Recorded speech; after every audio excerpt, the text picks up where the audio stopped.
Pessoal, vamos extrair do texto do professor Adila Mergulhos o que eu quero que vocês façam a discussão, a pontuação. Primeiro,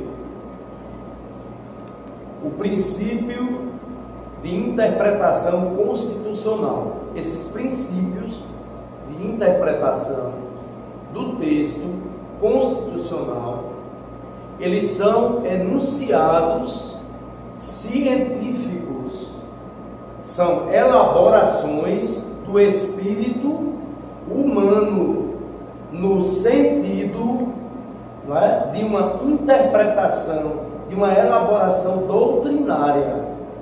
É a doutrina, são os teóricos do direito tributário que vão apontar quais são esses princípios. Eles servem para quê? Eles servem para ajudar o exegeta a entender qual é a mensagem inserida no texto da Constituição. Não é? Eu tenho um conjunto de mensagens que estão gravados na carne da Constituição. Então, estes princípios, eu posso até dizer que eles são enunciados científicos, não é? Elaborados pela doutrina. E eles vão ajudar todos aqueles que trabalham com o texto da Constituição em busca de direitos. O primeiro princípio aqui, utilizado como método de descortinamento das normas constitucionais, não é? Porque vai haver um descortinamento destas normas a partir do candelabro metodológico dos princípios. O primeiro princípio, princípio da unidade da Constituição. Ele é também conhecido como o princípio da unidade hierárquico normativo da Constituição. Ele serve para evitar contradições, harmonizando os espaços de tensão das normas constitucionais. O princípio da unidade privilegia o caráter uno das constituições, reforçando a unidade política do Estado, o pacto federativo, o vetor republicano e a separação dos poderes. Então, ele reforça exatamente aqueles princípios, né, norteadores do artigo 1º. O Estado democrático de direito, princípio democrático, o pacto federativo, porque nós somos uma federação, o Estado é federal, o Estado federal possui soberania, e há o vetor republicano e a separação dos poderes. A separação dos poderes que está no artigo 2º da Constituição. O Supremo Tribunal Federal, em nome da unidade da ordem jurídica, referencia não aceitar a tese de que existe hierarquia entre normas constitucionais originárias. As normas constitucionais, elas têm uma unidade, elas são uma verdadeira catedral, né?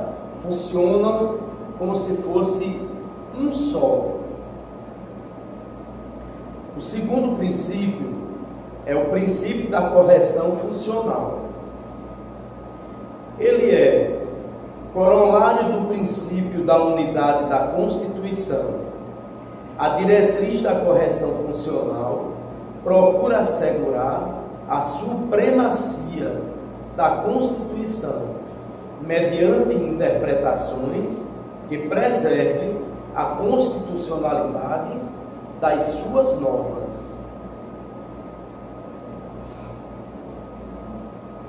Então, sempre a gente bate nessa tecla da questão da superioridade das normas constitucionais. A Constituição sendo aqui o paradigma para o nosso trabalho de intérprete. A Constituição sendo aqui a possuidora da supremacia. O princípio da concordância prática ou da harmonização.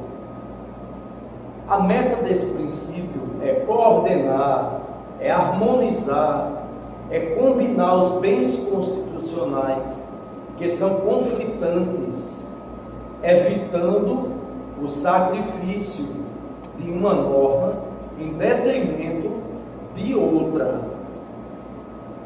Então é uma medida metodológica, normativa, estruturante. O princípio da eficácia integradora ou do efeito integrador. Esse princípio mostra que o intérprete deve desenvolver um raciocínio eminentemente crítico e global da Constituição, para dela extrair a verdadeira finalidade das normas constitucionais. Por quê, pessoal? Porque a letra, ela está morta, mas quando o intérprete examina, o espírito do intérprete, o pensar do intérprete, vai dar vida àquela letra. Nós podemos dizer que eu tenho uma lei, a letra da lei está morta, mas o exegeta, ele vai fazer com que aquela letra respire, com que aquela letra tenha vida, passe a ter exatamente a sua vocação. O princípio da força normativa da Constituição. Esse princípio já é muito conhecido por conta do livro de Hess. É uma metodologia, é uma hermenêutica bem já clássica, Quando duas ou mais interpretações possíveis surgirem, deve-se priorizar a que assegure maior eficácia, maior aplicabilidade e estabilidade às normas constitucionais. O princípio da máxima efetividade, ele é também denominado de princípio da eficiência ou da interpretação efetiva. O seu objetivo é a eficácia social. O intérprete deve trazer, deve dar à luz, deve extrair da norma constitucional a possibilidade objetiva de imprimir essa eficácia.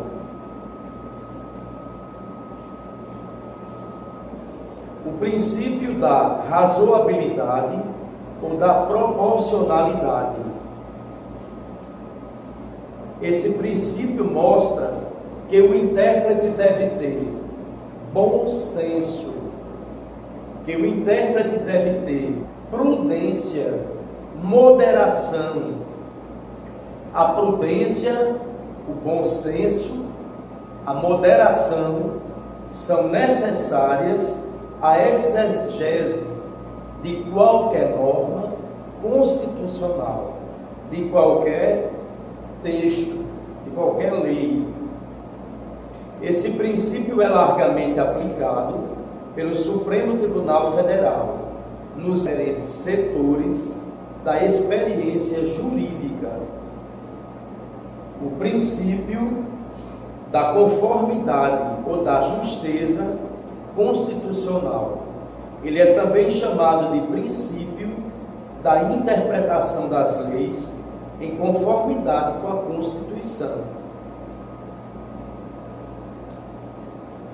Desse modo, esse princípio mostra que deve prevalecer a Constituição como sendo o nosso paradigma. Todas as interpretações de lei ordinária, lei complementar, de decretos legislativos, tudo deve ser pautado pelo candelabro da Constituição. É um princípio até de conservação das normas constitucionais.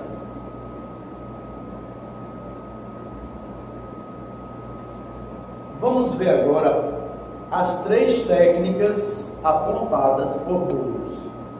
Essas técnicas, elas são as ferramentas que vão auxiliar o intérprete na tarefa de descobrir o significado, o significante, as conexões de sentidos das normas supremas do Estado. As normas supremas do Estado, que é a Constituição do Estado Democrático de Direito, como diz o artigo 1º. O primeiro é a técnica da ponderação de valores. Ele é um recurso colocado ao dispor do intérprete para que ele avalie qual é o bem constitucional que deve prevalecer perante situações de conflito. Por seu intermédio, procura-se estabelecer o peso relativo de cada um dos princípios contrapostos.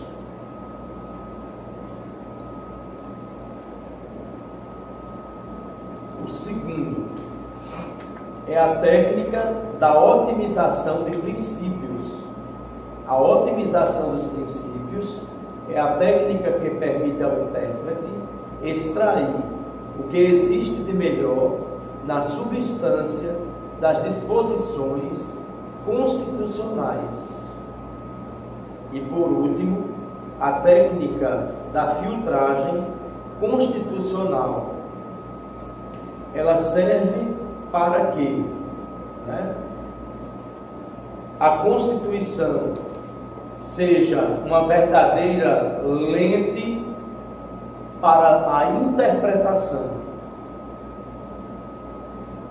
Então deve ser observado a Constituição dentro da superioridade, dentro daquilo que a gente chama, ela é a norma possuidora da supremacia. E as outras normas, elas derivam da norma constitucional. Todos os institutos dos diversos ramos do direito terão como paradigma para a interpretação a Carta Maior, a norma constitucional. Com isso, nós vamos combater o cancro da inconstitucionalidade. Tá certo? Lembrando que o Supremo Tribunal Federal tem uma função importante, que é fazer o controle de constitucionalidade. Então, é a colenda corte que vai fazer o controle concentrado de constitucionalidade.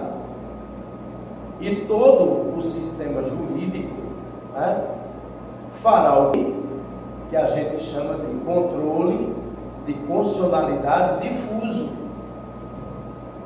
Qual é o trabalho de todo juiz? É fazer controle de constitucionalidade difuso, enquanto o trabalho do Supremo, o trabalho da Colenda Corte, o trabalho do Supremo Tribunal Federal será o controle concentrado de constitucionalidade. Com essa síntese muito rápida, com essas informações, vocês vão fazer a leitura do texto, pontuar e apresentar essas ideias que foram objetivamente colocadas no texto de Adilano Neco-Bulos como sendo os princípios de interpretação da Constituição. Eles são caminhos, são ferramentas, tá certo? Esses princípios, eles não são normas da Constituição, eles são exatamente enunciados científicos, são metodológicos, são técnicos, que vai ajudar o exegeta a interpretar a Constituição. São enunciados científicos que advêm da doutrina. Obrigado por hoje.